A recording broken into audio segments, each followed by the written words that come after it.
Yes. Ladies and gentlemen, I would love to introduce to you guys Float Like a Buffalo, Woo! man. Welcome. What's up, guys? How Welcome you to the doing? lily pad. Hey. We got good volume on them. Yep. Get them up just a little bit more. That's So, nice. That's nice. I guess I'm Brody. I don't know. We haven't really met before. You guys live so far away in Colorado, but I'm so happy to have you guys on the show. I'm Dad. Yeah. Y'all know me. So, I guess we can start with James, and you guys just go around and introduce yourselves. Hi, I'm James. Volume. I'm the lead for Float. I'm relatively pretty new, but I'm enjoying it. You add some spice, bro. Coming from guys that are literally limited to streams, videos, and broadcasts. I've seen the development of Float over the past year, and what I've seen happen over the past year and a half, and what I've seen from the prior. The tasty leads in that live stream. Bro. I was gonna say, like, the first 5 minutes I opened up the live stream. Dude, watching that like, big wow. orange, watching that big orange. There's actually a point in the video where you see the tweed on the orange thing like waver a little bit. Like it's so happy it's getting treated so well. But yeah, you add some spice. I like it very much, and that's coming from a guy who's listened to everything that's on everything possibly that's on YouTube. I've heard it. Anyway, next. Who's next? Them peoples. I'm Beef. Oh, go ahead, Beef. Sorry. Well, my name's also Corey, but I'm called Beef, and I play trombone and keys. Where did Beef come from, man? Yeah. Phil. Where does anything come from? Phil said they should call me Beef because there's two Corys. Their volume up. And then it stuck.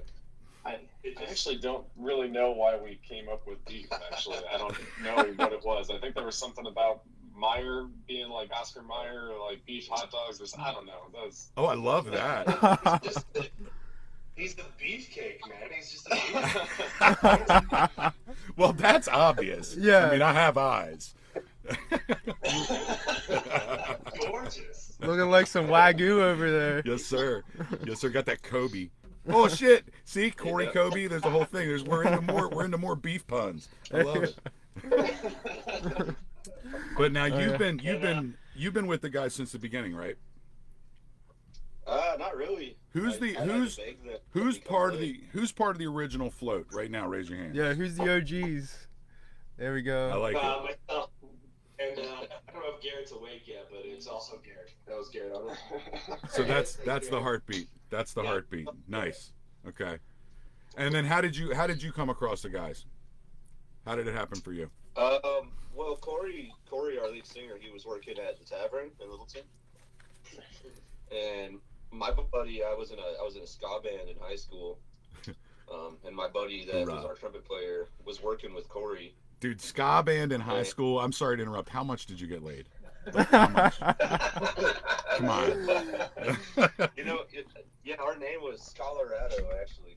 Oh my god. Why do I both love and hate it? That's fantastic. I actually don't think I knew that. I have a lot more respect for you now, dude. No, that's great. No, kinds of it. Yeah, but Corey was working at the bar with my friend Dylan, and Dylan said, "Corey, you should have my friend Corey come out and play trombone." And I actually bought a trombone because I hadn't like I sold my old trombone because I didn't like it. I bought a trombone the day I auditioned with these guys. I had never even played it. Nice. I got it like 3 hours, and I didn't sound very good because I was out of practice. So I came back like 3 months later and brought Luke with me. Luke and I had been playing with the '90s cover band on a couple gigs. That makes sense. You guys definitely have a groove. Luke, when we did drum corps together, so Nice. he was trouncing around Europe at the time. I tried to convince him to come play when he came back. Wow, international traveler. That's Got great. that. Luke's got that IT story. Okay. Nice. Oh yeah, man. That's awesome. So did you guys both come to Float together, Luke and Beef? Both of you guys? Did you like come as a unit or? Yeah, pretty much. Cool. Yeah, it was kind of like I started and I said, "Hey, I got this friend that plays trumpet. He's in Europe right now, but when he gets back, we should bring him. Shit, that's the audition. Audition over. He's in Europe right now. Yeah. So okay, over to the other Corey now. Now you as a founding musician, this literally has to be like somebody pouring freaking gravy on your meatloaf. Like you get a horn section at once. Like holy hell. It was pretty awesome the way that whole thing came through, and I remember working with Dylan, and Dylan's like, yeah, no, my buddy Corey plays trombone, and you guys should have him because you kind of have that funk ska sound. And I was like, yeah, well, I mean, we eventually want to make some money, so I don't know about adding people to the band. And these guys came and they jammed with us, and it was like, well, crap, all right, I guess we don't make any money. That's fun, and we're going to enjoy the crap out of ourselves. So that's kind of... You guys show a good time. You show a good time when you're on stage. That's for sure. Oh yeah, definitely. Like it translates well. The yeah,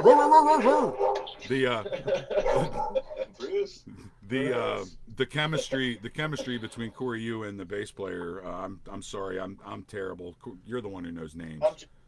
What is it? Jason. I knew that. I just forgot. I'm old, burnout. What do you want? Yeah, so I know which one of you comes from Craigslist. Wait, what? Yeah. I'm a Craigslist hookup. Please tell me the ad ran. Interested in being slapped with wet cardboard. No weirdos. I was on the side of Colfax in Colorado, and I just had a sign that said "drummer for hire," and they just pulled over in the van and picked me up. I feel like that's how all Craigslist ads work, though. Like, seriously. Somewhere somebody slipped somebody $100 somewhere for some unknown reason. The van had free drink tickets on the side of it, and he just jumped in. That's what got me, you know. When I was in high school, and I'm there. when I was in college, I played with a band called 10th Street Chakra, and we consistently opened for another band called Free Beer. And oh yeah, I remember you telling me that story. Yeah, dude, the best. Like the marquee out front when you got there, it would be like tonight only, 10th Street Chakra and Free Beer. Right. People are like, what? Like I'm gonna go get a massage, do some doses, and get free beer. Like. But yeah, I mean, we would sell out. Brilliant marketing. Yeah, we would sell out the place for with two average psychedelic bands. Man, that free beer will get them though every time.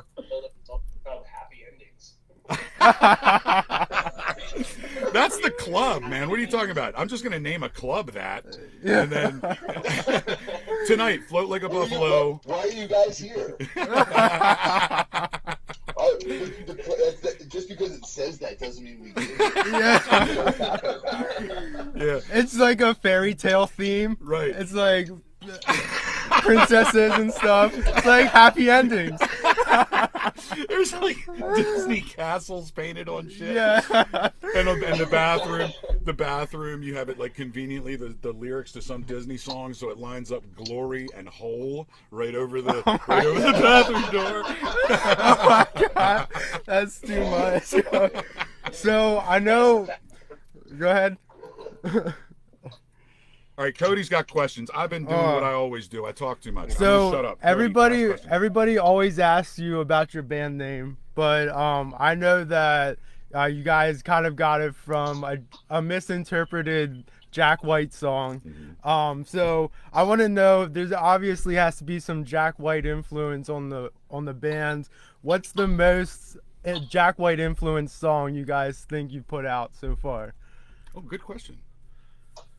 Probably Cut Like a Buffalo from Dead Weather, which is where we got the name from. But that song is just, it doesn't fit any kind of a mold, and it's not like you can't listen to that and be like, oh yeah, that's very signature Jack White or very signature Dead Weather. Like, no, it's him, but it's not signature to his style, and it just kind of fits because it's very different, and it's not very mainstream, but it's I don't know, there's something about the song that just kind of, it's almost like pieced together, but it fits so well, and I feel like that's kind of how the seven of us are. Like, I don't know as though the seven of us would have been as good of friends in regular life had we not been in a band, because Yep. you know, I'm just older than everybody else, and nobody would have wanted to hang out with me as kids. Welcome to my life. I think it's one of those songs. It just fits us. Yeah. I think as far as like, he was asking about songs that we released that was similar to Jack White, right? Yeah, definitely. Yeah. What song Yeah. have you released Yeah. that sounds It's good. like the most influenced by Jack White? I'll let Phil or I think probably like Buy My Book would probably be Yep. the most like Jack Yeah. White I have- one. Definitely. I have an But, opinion, you know. and that's it. Yes. It's That song is very Ray Contours, I think. The band Yes, the Ray Contours, definitely. I think, is emulative in some aspect of the way you guys approach songs. I think it's built. That song feels built Yeah. instead of written. You know yeah, what I mean? agree. Yeah, Mhm. for sure. Yeah. So what I like about you guys is that you're really like energetic band, and like it shows on your presence. Like I watched the recordings of that you dropped on YouTube from Red Rock, like crazy sets. And but like, what's the most memorable place that you guys have played so far? Like Other than Red Rocks. not necessarily place, but like your favorite show, like something crazy happened. Like I wanna hear from everybody. I'll tell you this one to start with. Our first Gothic headliner that we did Yeah. was 2 Januaries ago, and we were 127 tickets away from selling out a 1,200 person venue Oh, for our first main headliner, gee. and that floored us in every way, shape, and form. And there was a moment when like we walked out, started like our first song, and like Corey's mic didn't work, so everyone's Of course. panicking. And like within 30 seconds, they got it turned on, and there was this energy that was in that room. Of, for me personally, it was an anniversary of like my mom's funeral, Ooh. and there was like all my family and friends there, and like friends from out of state had flown in from it, and it was one of the few shows that I can really remember that I walked off stage and was a shell of a man. I had left every emotional thing. I had left every That's physical hot. part of what I was on that stage. And we were at the bar afterwards. People were running up like, "Oh my God, man, that was such a cool show!" I'm sitting outside, like huddled over with a beer in my hand, like, "Thank you for your support. It was so cool." And I nothing left. The next same show, I remember standing on stage and I look out and this dude is like crowd surfing over the top of the crowd. I was like, dude, this guy's crowd surfing for real at our show. He's a tall guy too. It was a big guy. I actually, when I got off work yesterday, I was hanging out with, his name's Jake. Shout out to Jake. Jake. He told me about, before that, like, we had just met, and he's like, dude, you guys are headlining Gothic. I'm like, yeah, and he's like, I'm gonna crowd surf and I'm gonna start a mosh pit and I'm gonna get kicked out. All my friends. Yeah, Literally all my seriously. friends. Yeah. So we start playing this song and I get out and the dude's like facing me, but his legs are spread up, and so I'm just looking at in between his legs. And he's like 8 feet tall, and I just lost it. I couldn't even sing it. Oh my God. So, well, goodbye, Jake. But then 10 minutes later, he comes back and he's up at the front, and now he's starting a mosh pit. I'm like, that's insane. He's relentless. He's one of those guys. He's like, I got a 98% success rate in everything. I'm just gonna keep going. Oh, that's great. So before a show like that, who's the person in the band that gets you most pumped up? Like, Who's the hype man? Yeah, who's the hype man for before the show? Sarah. I want to hit Sarah with questions next. Yeah. Sarah, don't go anywhere. I got questions for you too. If think I had to everyone kinda guess, has their- go ahead. everyone kind of has their own thing for getting ready for the show. Like, we all just kind of chill, but there's like the last like 5-10 minutes before, we kind of have this like excited calmness about ourselves, where it's like, okay, Yeah. cool, because as this is, we've been doing this as a group for, because this lineup, minus James, because he just joined recently, we've been doing this as a group for a little bit over 3 years now. Nice. And I mean, you so- guys and are that's tight been- for Yeah, that's young. seriously, That's yeah. young to be as It's tight as crazy, you are. Legit. No, And hey, it's time to go, baby. yeah, like you shake hands, you give each other high fives, take a swig of whiskey, you jump up and down a little bit and shake out the cobwebs, then you go out and play a show. Yeah. Let me jump in real quick. Luke used to do this thing where he would say, he'd like go around and shake everyone's hands and say, "I look forward to the opportunity to make music." That's great. I'll stop doing it for some reason. I miss it. He's gonna do it next And show. for a I bet he while- does it next show. Right? Well, and we had some really not great shows for a while, like just some small ones that were small bars that no one cared about us being there, and we had to play 4-hour sets. That was just mind-numbing. And Remember that literal dumpster fire at your mom's house? yeah. Oh my yeah, god, I forgot about that. And Story. so after doing those a few times, I was feeling frustrated. And I was like, no, I have the opportunity to play good music with good musicians. Right. Don't care about the show, don't care about the crowd. I just look forward to the opportunity for us to be able to do this again. And that's kind of where that came from. And then it became a little bit facetious and like a little bit scripted. But for the intent of it was like, let's just make music with each other. Who cares who watches? That takes me back around to something Corey said earlier. Talking about getting 7 musicians in a room. In my history, in my life, whenever I've been involved with bands, and anybody who might be watching Frogtown right now, who ever played with me, feel free to jump in on this conversation. Having one girlfriend happy is so much easier than having 5 bandmates happy, because people don't understand. When you're in a band with somebody, it is literally a relationship, Right. an intimate relationship, sharing the deepest part of your core. Like when music is pouring out of your fingertips, it's in a sense a dopamine orgasm, like legitimately. Yeah. So It's you're like- experiencing these emotional and physical highs in this orgy setting Yeah. with people who otherwise wouldn't get along. It's like that. Like Yeah. if you put me and a handful of my old bandmates in a jar and shook us up and poured us out, we'd look like salt and pepper. We wouldn't look like the same people. Right. However, when we start to regurgitate what we know musically, there's this weird gel, then all of a sudden we're best friends. And I see that with you guys, and I do have to get the hype man bullshit to all y'all. Jason's your hype man, because I see it every single show. I see it every show. Like all y'all get called out on this one, because Jason, literally, I've seen that dude like muting both sides of his bass because he's jumping up and down so hard that the strings are going bow wow wow wow wow wow. Yeah. Like that's what's up.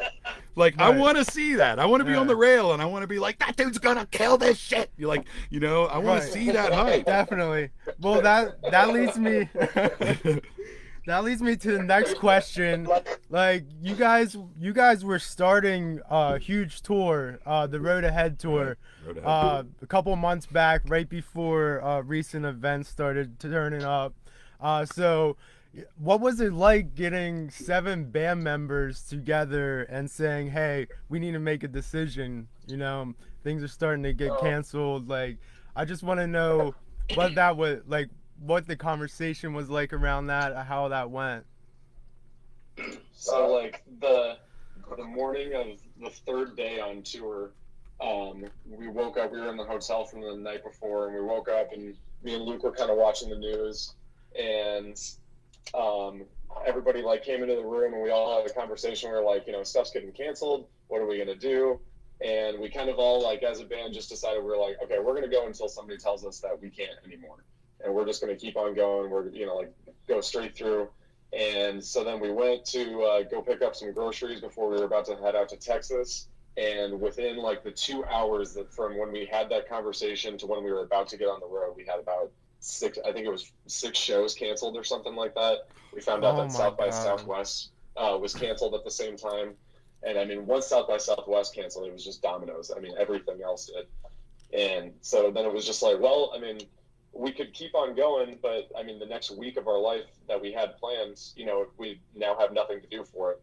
So, it's like, are we just going to go out? And luckily luckily and unluckily, we were still in Colorado because the first 2 days were in Colorado. So we only had to drive 4 hours home, but at the same time, we also never even made it out of the state too. So yeah, that has to be a huge mood killer. Yeah, it has to be a huge mood killer to be amped up to ready to go on these, like, go pretty much cross country. You guys were going all the way out here to Tennessee, which is crazy, and like last couple of days just like bam, gone, you know what I mean? Now, how does that information trickle down for you guys? Because my band experience, we had pagers. Like, there was no cell phone. So do you guys have like a phone tree? Who gets the shitty email? Sarah, I'm assuming it's you. Yep. Okay, so let's go right to Sarah, because I got more questions for her too. Everybody go fill up your coffee. Everybody go fill up your coffee. You don't need to be here for this. No, I'm kidding.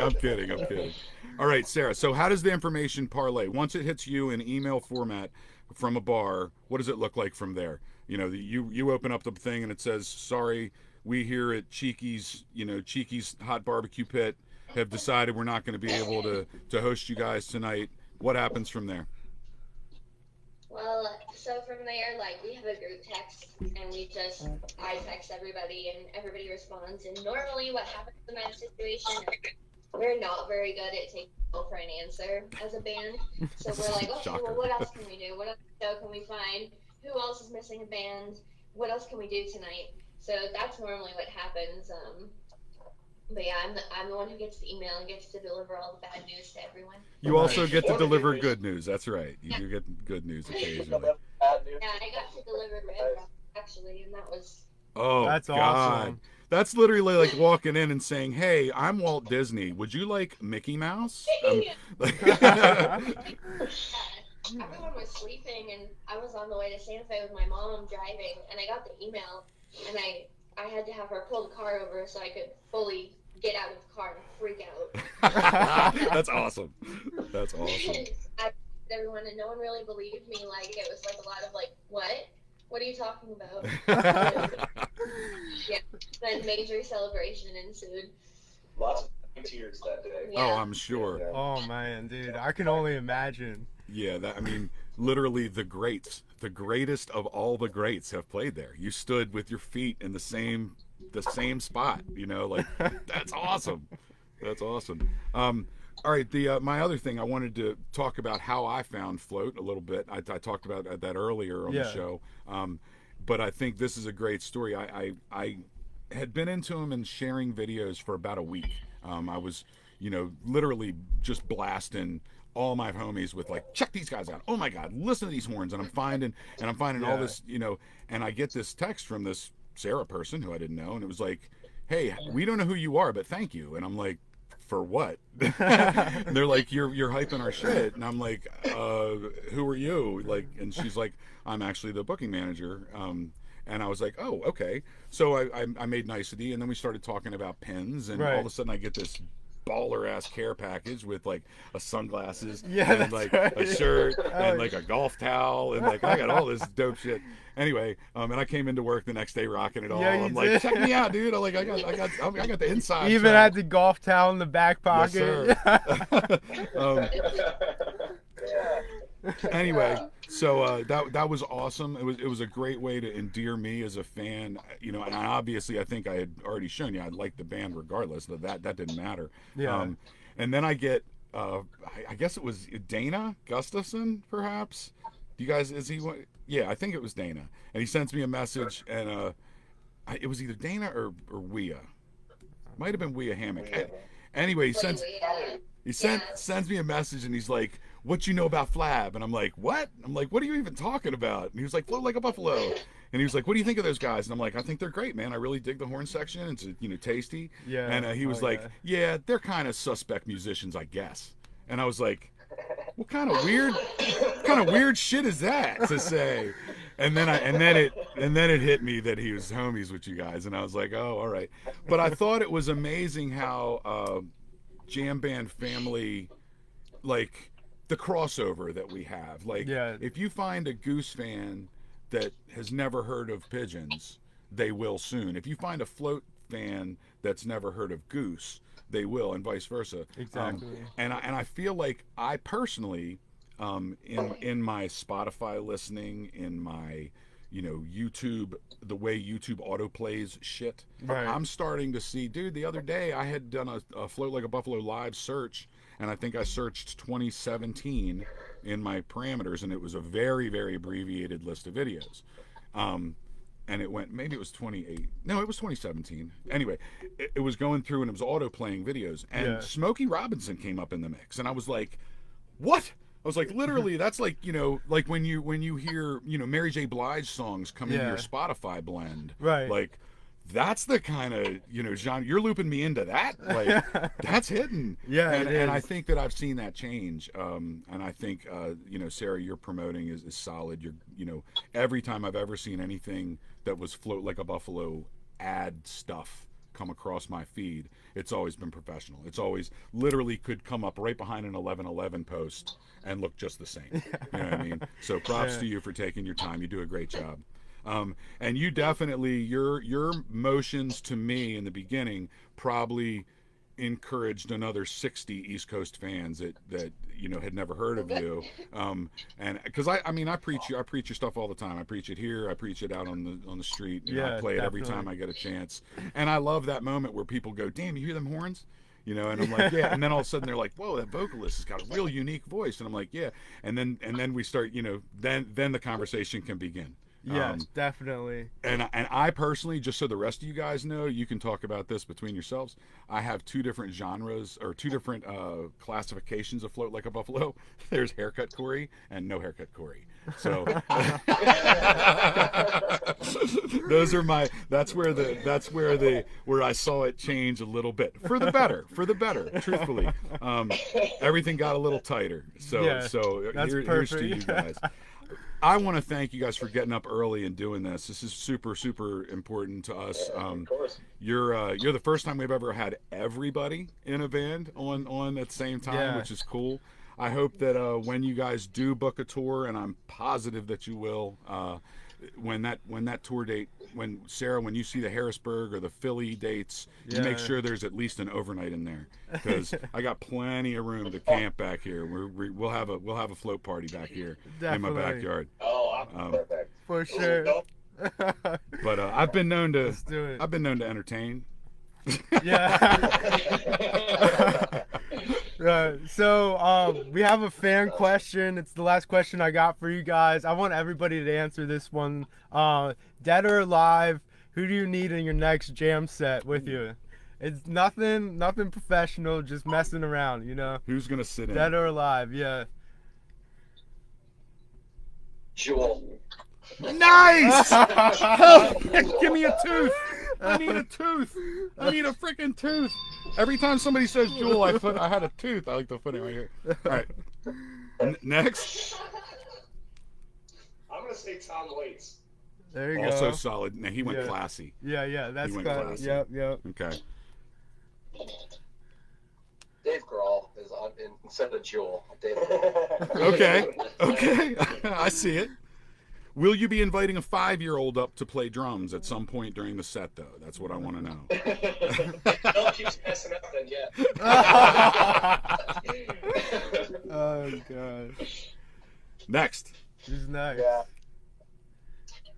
John Frusciante. That'd be. Again, he goes classy. Yeah. He goes classy. Is that everybody? We got Yeah. one. We got at least one So more. We were watching Big Sam and Trombone Yeah. Shorty last night. Trombone Like a toss up right now. Either one Man, of those guys. he's a freak. He's so Trombone Shorty. I feel like I know that name. Oh, yeah. Yeah, you gotta write that down. Troy, you gotta listen to him. That dude will blow your friggin' mind. Yeah, you Gotcha. gotta check out Trombone Shorty, and then after that, check out Big Sam's Funky Nation. Yeah, I'm definitely Big- into them. I've okay. seen. Yeah. I actually stumbled on them doing a Big Something search one time, and I was like, "Who are these guys?" That's the same way I found. Who's Janksta Funk? Pimps of Joy Time. Yes. Yeah, I stumbled upon those guys one time the same way. Crazy. All right, so Yeah. I know Corey, you got a nickname, Beef. Any other band nicknames? Not yet. The talent story. Oh, I love it. God, I wish I had an easel. Silent story would be a fun joke. I was just gonna draw a bar staff and then one big, like a circle and a rest note. Yeah, perfect. Perfect. Oh yeah, guys. All right. I had one more thing I wanted to say. I always end my personal question, Cody's most unfavorite question that I ask. What's your favorite breakfast cereal? What box did you read? What box did you read? Yeah, most recently. Cinnamon I'm Toast all Crunch. about the Golden Smacks. Golden Oh yeah, Smacks. that's right. That might be a Golden first. Smacks. That's the first Golden Smacks we've ever had. Fruity Pebbles we've gotten a lot of.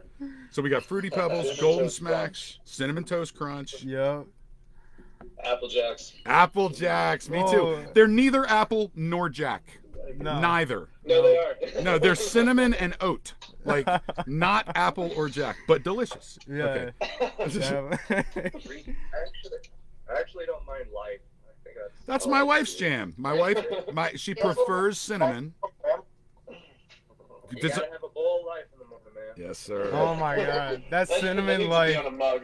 Yeah. Or a cereal bowl. Yes. Oh, in the Oh. bottom of a cereal bowl as you're drinking the milk, so you turn it up and you read it. Marketing genius right here. Just find it in the bottom of the box. You're like, why does this box weigh like 10 pounds? There's just some Free random. bowl, Like free that. bowl in Yeah. every box. It just sounds like broken glass. Yeah. Oh my god. Anyway, All right, fellas. this was amazing. Thank you guys very much. I really appreciate it. Oh, Yeah. see, now you're gonna pull out the heady background shot. You should have done that an hour ago. Yeah. All right. Yeah. Like We- on a mountain. We love you guys so much. Yes. Thanks for being here. We really Thank you so appreciate it. much. For Thanks sure. for being on Frogtown. Yeah, Thank you very much. Talk soon. Thank you so much. We'll talk to you guys soon, and I will. I'm gonna send a little care package to you guys via Luke's address, so he's not allowed to keep whatever he gets. Make sure you ask him Yeah. about it. okay?